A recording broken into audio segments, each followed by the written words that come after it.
Hi friends, welcome back to our channel. இன்னைக்கு நம்ம பார்க்க போற இந்த ஒரு அப்டேட்ல TNPSC Group 4 எக்ஸாமினேஷனுக்கான நோட்டிபிகேஷன் அப்படிங்கிறது இன்னும் வந்து ஒரு 1 or 2 டேஸ்ல நமக்கு வந்து ரிலீஸ் ஆக போகுது.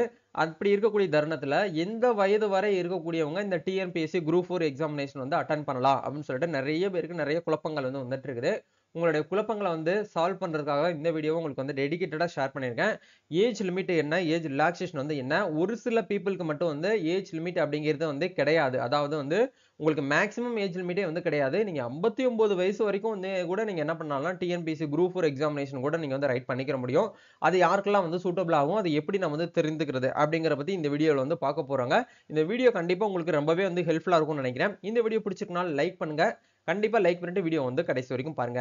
வீடியோக்குள்ள போறதுக்கு முன்னாடி இப்பதான் நம்ம சேனலை நீங்க ஃபர்ஸ்ட் டைம் பாக்குறீங்க அப்படின்னா இந்த வீடியோவுக்கு கீழே இருக்கக்கூடிய ரெட் கலர் சப்ஸ்கிரைப் பண்ணையும் பக்கத்துல இருக்கக்கூடிய அந்த பெல் பட்டனை கிளிக் பண்ணி ஆல்ங்கிறத எனேபிள் பண்ணி வச்சுக்கோங்க.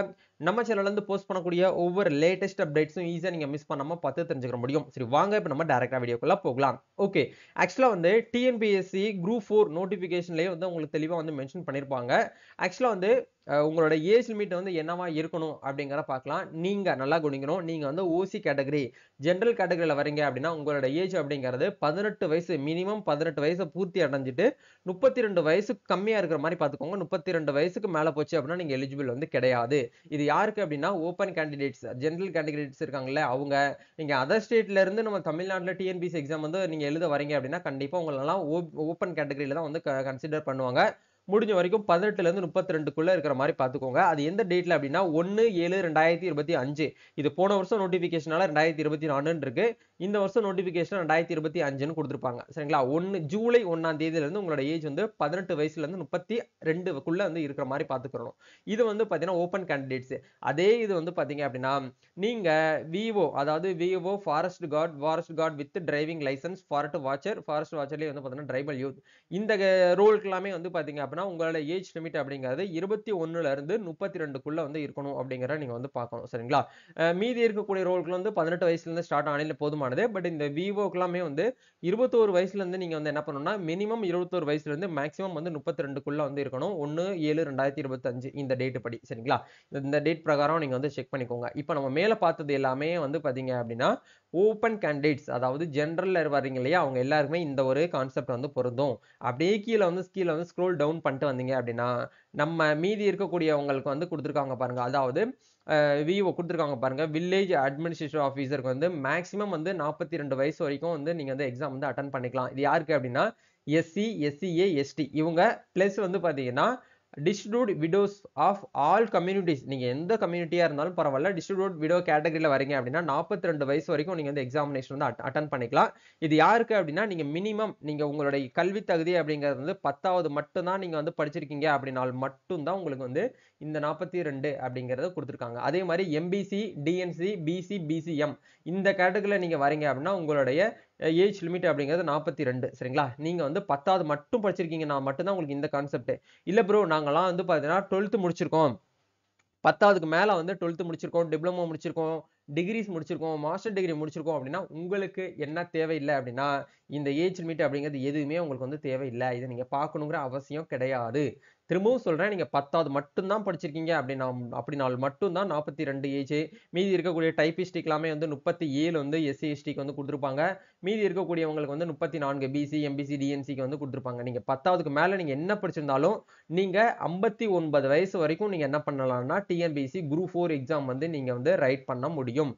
ரிட்டையர்மெண்ட்டுக்கான ஏஜ் லிமிட் வந்து நம்மளுக்கு 60 வயசு. நீங்க 59 வயசு வரைக்கும் இருக்கக்கூடியவங்க எல்லாருமே தாராளமாக நீங்க டிஎன்பிஎஸ்சி குரூப் 4 அப்படிங்கறது நீங்க ரைட் பண்ணிக்கிற முடியும். சரிங்களா?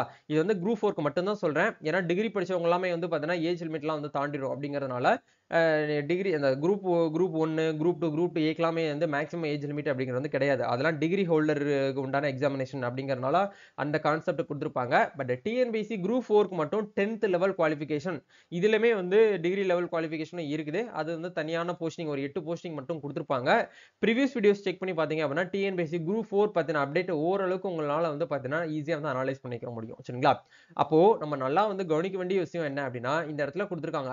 டிஎன்பிஎஸ்சி வெப்சைட்ல பேரா 5B 5Aன்னு சொல்லிட்டு ஒரு கான்செப்ட் இருக்கும். அந்த கான்செப்ட்ட நீங்க படிச்சு பார்த்தீங்க அப்படின்னா, கரெக்ட்டா கிளியரா உங்களுக்கு என்ன பண்ணியிருப்பாங்கன்னா, எக்ஸ்ப்ளனேஷன் வந்து பண்ணியிருப்பாங்க.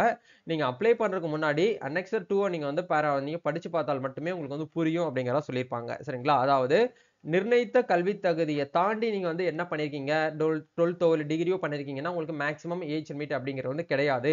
நீங்க 40 வயசா இருந்தாலும் எழுதலாம், 50 வயசா இருந்தாலும் எழுதலாம், 60 வயசா இருந்தாலும் எழுதலாம். ஆனா நீங்க வந்து ஓப்பன் கேண்டிடேட்ஸா இருக்கக்கூடாது. மீதி இருக்காங்க பார்த்தீங்களா?